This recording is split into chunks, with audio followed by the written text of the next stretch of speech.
First of all, if I can, I would like to, well, let me first of all say I'm really nervous because I'm not used to talking to this many people, but I'll do the best I can.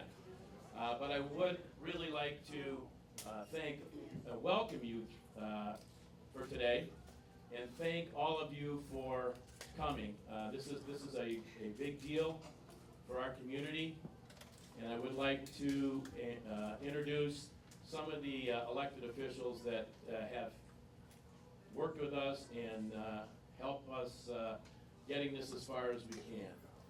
First of all, I would like to obviously introduce Congressman Otto.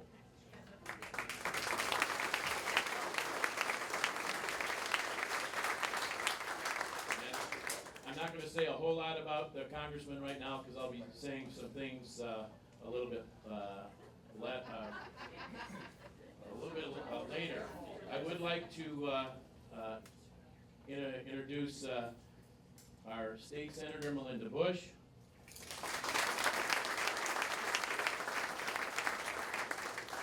She is definitely a friend of the city of Zion. She's been good to us. She's introduced, and I'm getting all joked up here. I want to thank her for all that she's done for us through the state of Illinois, and she's been an absolute friend of ours and a supporter of the Zion community. Next, I want to introduce Representative Sherry Jessel.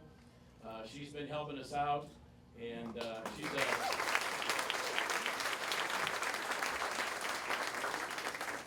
she also has worked hard for the city of Zion. I would like to introduce Mayor John Hucker.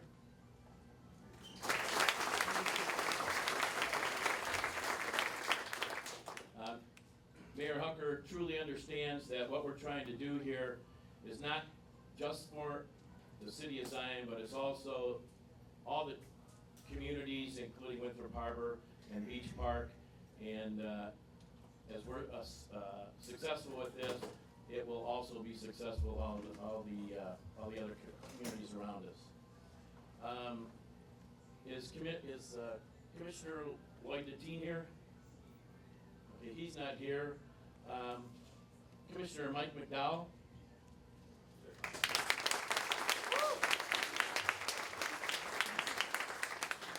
Commissioner Richard Frierson.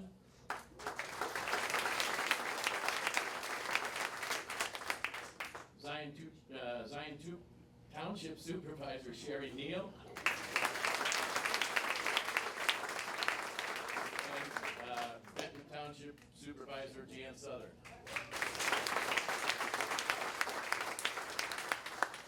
I'd like to introduce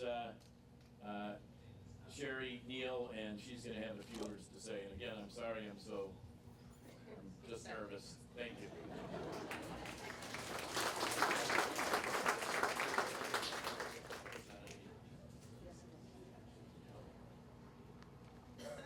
Good morning, everybody. Which microphone? This one? Yep. Okay. If you watch the news, our country's in a really bleak state. Our state leaders refuse to work together. And our city, we have over 80% of our kids in our school district living in poverty. We have more single-family Section 8 housing than Waukegan, and they have 3 times the people. We have one of the highest tax rates in the state, which means we can't bring business in. And we have radioactive nuclear waste being stored in our hometown. But take a closer look. In our city, we have state leaders willing to work together.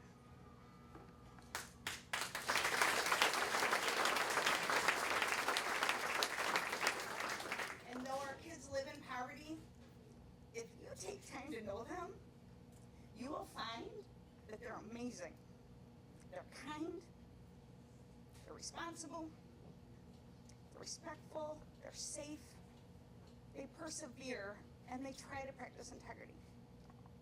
I'm honored to have a group of those young people here today on the Zion Township Summer Work Program with their dedicated mentors, Darnell Rios and Rod Henry.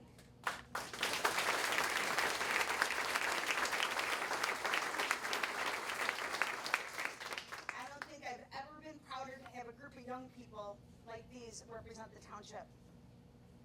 We have a mayor that works hard to do all he can to address the housing issue, including fulfilling his commitment to hold all landlords accountable to take care of their properties.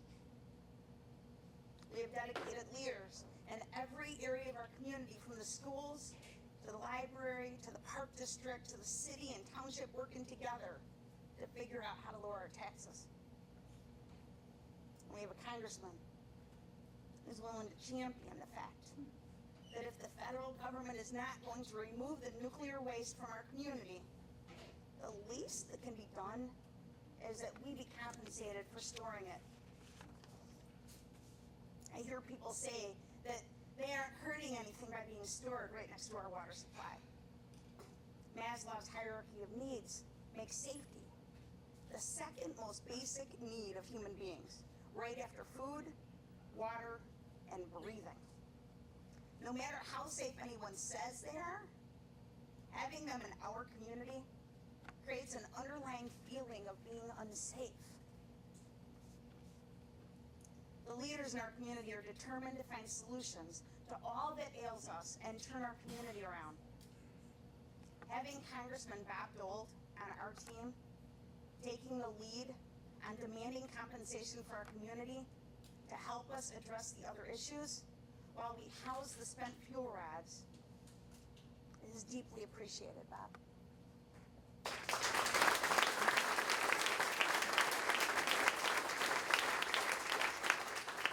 I know Bob Dole.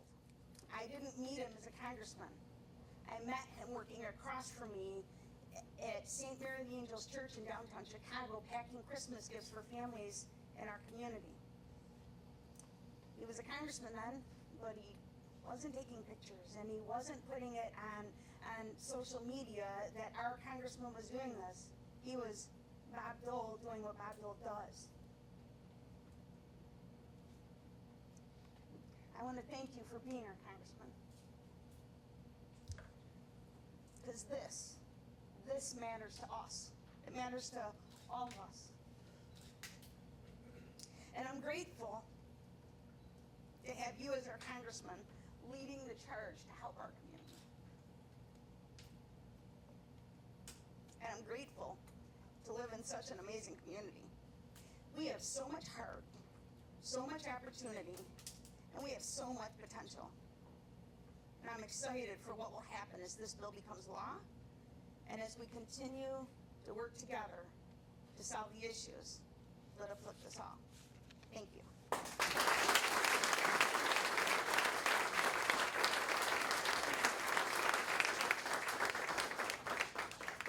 Thank you, Sherry.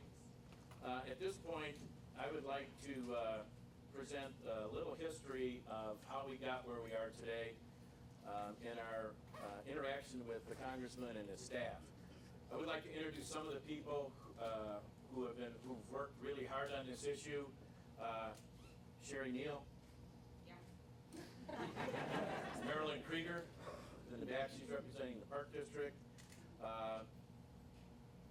Scott Nemenek, who is the attorney for our group. Lynette Van Haversbeck, who is the representative from the Chamber of Commerce. Lauren Carter, representing the high school. Ruth Davis, representing the grade school. But there are two people in particular that I really want to thank. They've gone above and beyond and done most of the work on putting this whole proposal together from our perspective. The first is Dr. Clark from the high school.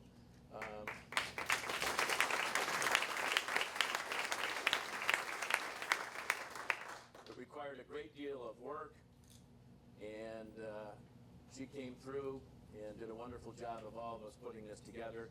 and the other is the finance director for the city, Dave Nabel.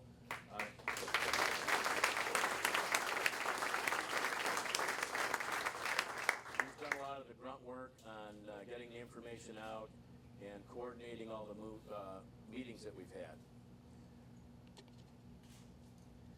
In the fall of 2015, there were a group of us that got together, and much of it was the responsibility of Commissioner Dow, that brought the representatives from all the taxing bodies in Zion to look at how we can improve our taxes in town and what we can do to lower the taxes. And part of that, the result came up with a proposal that we look at being reimbursed to have the spent fuel rods located in Zion, because it has had an impact on our ability to develop that property. We had a press conference on March 7th, 2016, asking for support and compensation for the spent fuel rods.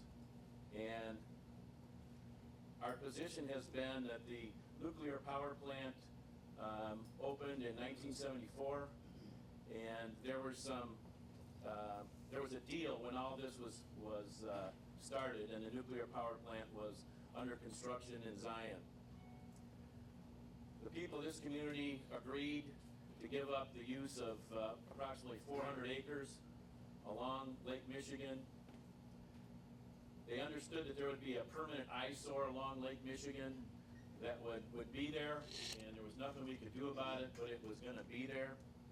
It limited the recreational activities of the lakefront and of the beautiful lakefront that it is for local residents, and also for people that would be here to enjoy Lake Michigan associated with Illinois Beach State Park.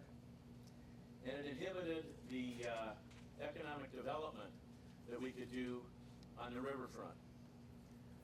Now, we benefited for years having the nuclear power plant there.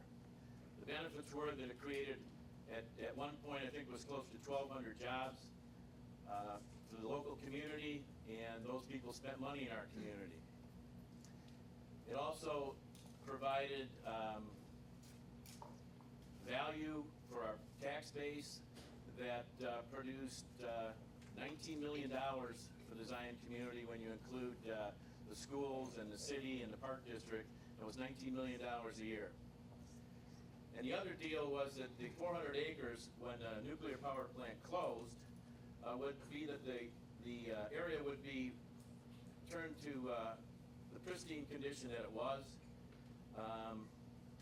and we would benefit from that. When Yucca Mountain was canceled as the home for any nuclear spent fuel rods, that wasn't part of the deal. The deal was not going to be that once the power plant closed that we would forever be a nuclear storage facility.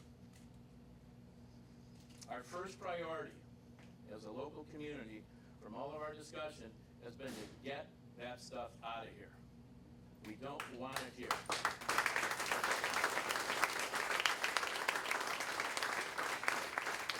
We would like to have it at Yucca Mountain or any other place that it's determined that the fuel rods should be stored. But in the meantime, until that happens, we think we need to be compensated for having it in our community.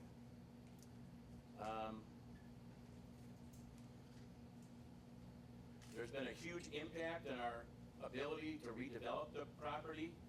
There is absolutely no way possible that we're going to talk anybody to developing the property once it's the building is done and gone and out of sight. There's nobody that's going to invest in that property as long as the spent fuel rods are there.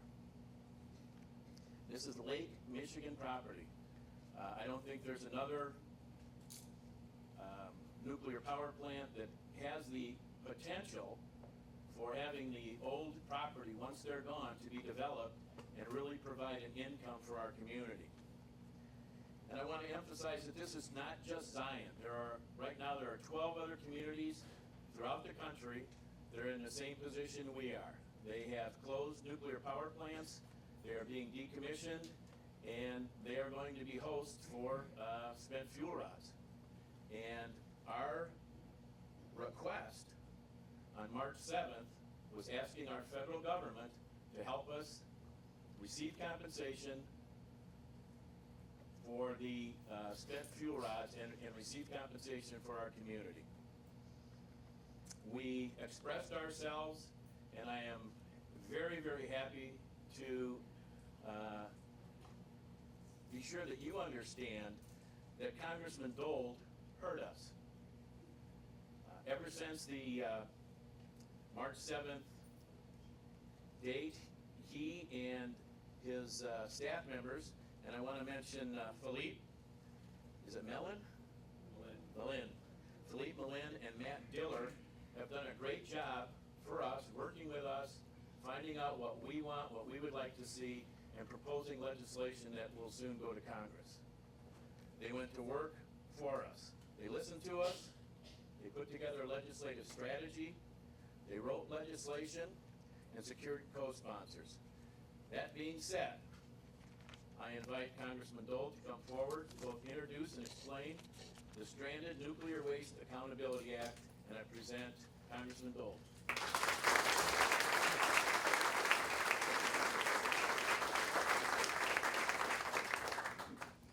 Well, good morning, everyone. It's great to be here. I want to specifically thank the leadership of Zion. You can see up before me, we've got leaders, community leaders, business leaders, local elected officials from all sorts, and so I am delighted to be able to speak here in the community of Zion, Illinois. Today we're here to talk about really a terrible situation that has happened in Zion. It's happened in Zion, and it's happened in several communities across our country. And we have an opportunity to be able to provide some relief. But before I talk about the bill, I did want to take a few moments to talk about the people and the resilience of this community.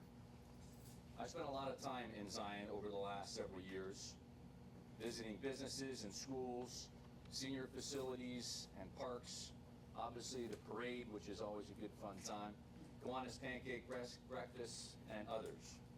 This is a fantastic community. It's full of patriotic, civic-minded people. And it's because of these people, many of whom are here today, that this city has survived. It's because of these people in Zion that we know that Zion has a bright future. I'm also here to talk about H.R. 5632, the Stranded Nuclear Waste Accountability Act of 2016. This is a bipartisan bill that I introduced last week to fairly compensate Zion and the other 12 communities across our country that are affected by the federal government's failure to make good on the commitment to remove spent nuclear fuel from formerly operating nuclear power plant sites. In 1973, the Zion Nuclear Power Station opened on 257 acres of Lake Michigan shoreline. The plant operated from 1973 to 1998. But before the plant closed, it created good, high-paying jobs for the community. The local governments received significant tax dollars from the increased tax base. Unfortunately, once the plant closed, those benefits to the community went away. Since 1998, Zion has faced a difficult situation due to the presence of spent nuclear fuel on this site. The federal government's failure to move ahead with Yucca Mountain has meant that all of this spent nuclear fuel, the radioactive materials that once powered the nuclear plant, have remained on site in dry storage in the middle of Zion, within a few hundred yards of what I would categorize the greatest natural resource that we have in Lake Michigan. So long as this spent nuclear fuel remains in Zion rather than in a storage or a long-term storage site, we run the risk of an environmental disaster impacting our community and impacting the Great Lakes. The community of Zion never agreed to become an interim nuclear storage facility. But without the federal government doing its part in developing a long-term geologic storage site for nuclear waste, that's exactly what has become of Zion's status, and it has come at a high cost. The city has lost tax revenue, the school districts have suffered, the people have been left with a nuclear waste storage facility right in the middle of our city. To help Zion, earlier this week, I introduced the Stranded Nuclear Waste Accountability Act of 2016. The bill recognizes the problem that the federal government has caused and the communities that are home to the formerly operating nuclear power plants where the spent nuclear fuel continues to be stored. The federal government would pay the local government a fee to compensate that community for their status as a de facto spent nuclear fuel storage facility or site. For Zion, that means that this community would receive more than $15 million per year. This bill is just a first step. We have a long way to go in order to get this across the finish line. But I am committed to doing whatever I can. You know that your local elected officials and community leaders that stand with me today are also committed to doing whatever they can. And so I am committed to working side by side and shoulder to shoulder with our local elected officials, with our federal officials to try to make sure that this gets done so that we can ultimately help the community of Zion and help those communities across our country that are facing this similar problem. Thank you so much.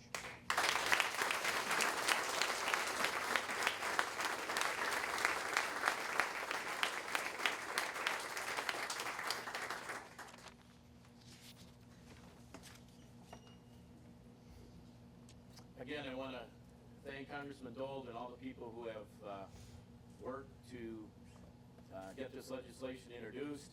We have a long way to go.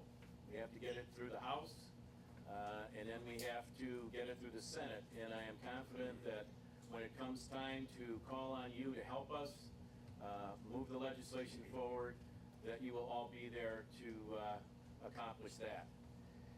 And finally, I just want to say that forcing Zion to store nuclear waste, even after the power plant closed, has hurt our economy and shifted an unbearable tax burden upon the people of Zion.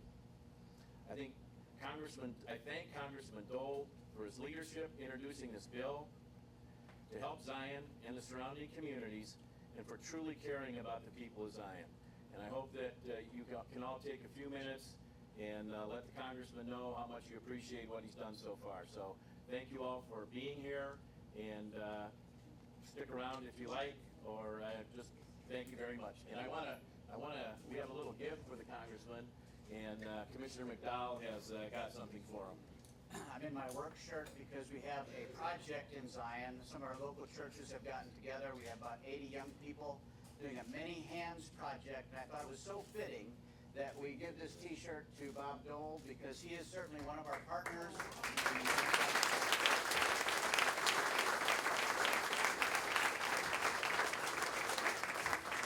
This is fitting because it's going to take many hands to get this accomplished, and we know that we've got many hands here. I didn't recognize Katie Weiner from Senator Kirk's office, and Senator Kirk has also been helpful with regard to this, and so please know that this is going to be an all-hands-on-deck effort. And again, we want to make sure that we get across the finish line for the people of Zion, for our community. And so thank you so much. I appreciate it.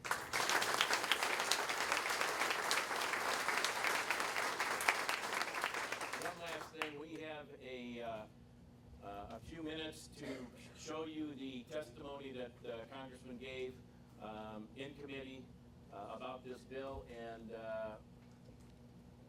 who's doing this?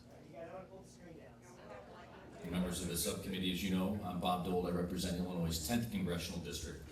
I'm here today to testify about the community of Zion, Illinois, and wanted to talk more specifically about H.R. 5632, the Stranded Nuclear Waste Accountability Act of 2016, which is a bipartisan bill that I had the opportunity to introduce this week to fairly compensate the 13 communities across our country affected by the federal government's failure to make good on its commitment to remove spent nuclear fuel from formerly operating nuclear power plants.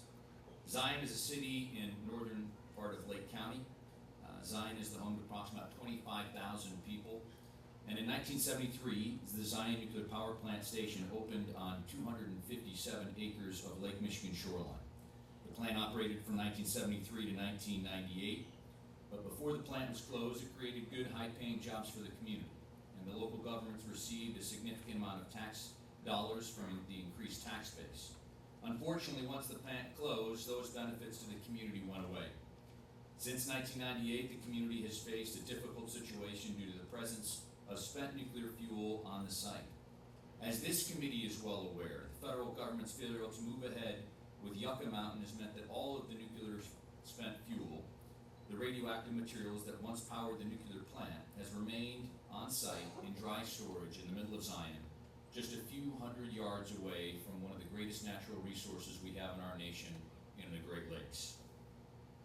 The community of Zion never negotiated to become an interim spent nuclear fuel storage location, but without the federal government doing its part in developing a long-term geologic storage site for nuclear waste, that's exactly what it's become. Zion's status as it is today has come with a very high cost. Mr. Chairman, I have brought with me today 2 letters, one from the mayor of the city of Zion, Al Hill, and the other from 34 local elected officials and community leaders in the Zion area. Each of these letters details the impact on Zion, Illinois. Each of these letters details, again, what has happened, and they would like to respectively request that they be submitted for the record. Without objection, also, Congressman Titus, for accepting your letters also. In order to help with these 13 communities, Mr. Chairman, impacted this way, earlier this week I introduced the Stranded Nuclear Waste Accountability Act of 2016. This bill recognizes the problem that the federal government has caused in the communities that are home to a formerly operating nuclear power plant, but where spent nuclear fuel continues to be stored. The federal government would pay the local government a fee to compensate that community for their status as a de facto spent nuclear fuel storage site. That fee is the same amount per kilogram as was included in the original Nuclear Waste Policy Act of 1982. Importantly, this bill puts a 7-year limit on these funds so that these communities are fairly compensated, but do not become indefinitely reliant on federal dollars. The political failure to move ahead with Yucca Mountain has created an unfortunate situation for Zion and communities like her across our country. Without negotiation and without compensation, these communities have been transformed into spent nuclear fuel storage sites. While the best solution is still to find a way to make sure that spent nuclear fuel is removed from these communities, in the meantime, I believe that this bill, my bill, a bipartisan, common sense proposal to help compensate these communities and defray some of the costs associated with storing spent nuclear fuel out in these various 13 different communities. Chairman Shimkus and Ranking Member Tonko, members of the committee, I want to thank you again for the opportunity to testify today, and also look forward to answering your questions. I yield back. Gentlemen, That's it, thank you. If you would like to stick around, Congressman will be happy to answer questions and help us out.